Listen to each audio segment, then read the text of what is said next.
হাত মেলায়, রাজনীতিবিদরা তাদের পদ পদবি পায়, যেমন আমরা পেয়েছি। আমি নিজেকে সেখান থেকে আলাদা করছি না, দিন শেষে জনগণ কিছুই পায় না।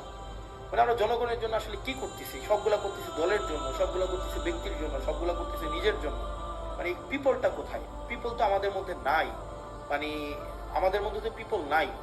মানে আমরা জনগণের জন্য তো কিছু করতেছি না। যারা কোনো কিছু না পাওয়ার জন্য রাস্তায় নেমে আসছিল, যে এই ছেলেটা, আপনাদের মনে আছে জুলাইতে একটা ছেলে মাথার মধ্যে কড়াই বেঁধে, পিছনে এইচএসসির এডমিট কার্ডটা বেঁধে রাস্তায় নেমে আসছিল। এই পোলাপানগুলো কেন আসছিল রাস্তায় বলেন? যে মেয়েটা একটা আপনার হচ্ছে ক্রিকেট ব্যাট হচ্ছে কাঁধে কাঁধ ভেঙে স্কুল ব্যাগে নিয়ে যাচ্ছিল, তার ভাইকে মেরে ফেলতেছে বলে, বা হচ্ছে রাষ্ট্র কাঠামোর এই যে নষ্ট হয়ে গেছে বলে, ওই মেয়েগুলা কি পাইছে? তাদের কাছে আসলে আমরা কি জবাব দিব? যে মায়েরা রাস্তার মধ্যে নেমে আসছিল, তাদের কাছে আসলে আমরা কি জবাব দিব? আমি খুব দুঃখ পাই। এই সংসদ, যে সংসদে ইলিয়াস আলীর ওয়াইফ বসে আছে, যে সংসদে হুম্মাম কাদের বসে আছে, যে সংসদে আরমান বসে আছে, সেই সংসদে আপনার গুম অধ্যাদেশ বাতিল করে দেয়, সেই সংসদে মানবাধিকার কমিশন বাতিল করে দেয়। আমরা কিচ্ছু করতে পারলাম না।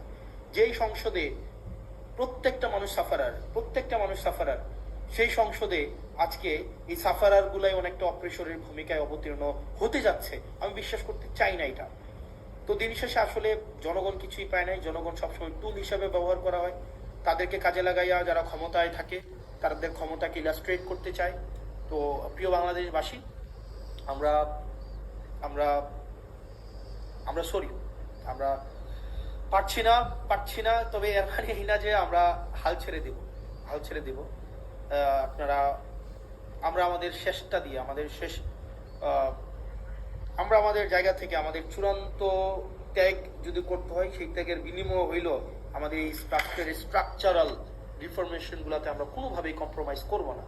আপনারা একবার ভাবেন তো, আপনারা এখন যারা আমাকে দেখছেন, এই পাশে যারা কেউ আমাকে দেখছেন, কেউ আমাকে শুনছেন, কেউ আমাকে গালাগালি করছেন, আপনারা সারা গালাগালি করছেন, তারা সহ আপনাদের সবাইকে একটা প্রশ্ন।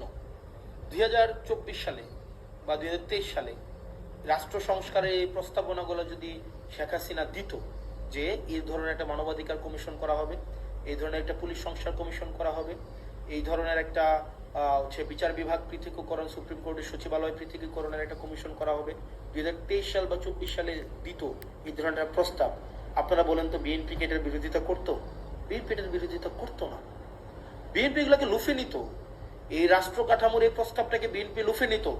তার মানে বিরোধী দলে থাকতে মানবাধিকার আরাম, সরকারি দলে আসলে সেটা হয়ে যায় হারাম। বিরোধী দলে থাকলে পুলিশের স্বাধীনতা চাওয়া আরাম, সরকারি দলে আসলে পুলিশের সুরক্ষা এবং স্বাধীনতা চাওয়া হয়ে যায় হারাম। বিরোধী দলে থাকলে বিচার বিভাগের স্বাধীনতায় রাস্তা গরম করতে দেখা যায়, কিন্তু সরকার গঠন করার পরে আর এই হচ্ছে আপনার বিচার বিভাগের স্বাধীনতা তখন হয়ে যায় হারাম। এই যে দ্বিচারিতা, চেয়ার পরিবর্তনের সাথে সাথে, ঋতু পরিবর্তনের সাথে সাথে, দিক পরিবর্তনের সাথে সাথে, এই যে দ্বিচারিতা আপনাদেরকে জনগণ বিচ্ছিন্ন অবশ্যই করবে। প্রিয় দেশবাসী, আমরা আমাদের জায়গা থেকে প্রত্যেকটা মানুষ, আমি বিশ্বাস করতে চাই, আমাদেরকে আর এই যে ধরেন ওই যে একটা কথা আছে না, ভূগোল বুঝাইয়া আমাদেরকে জনগণ বিরোধী কোনো ধরনের কর্মসূচি করে ফেলবে সরকার, এই সরকারি এই সুযোগ আমরা দিব না।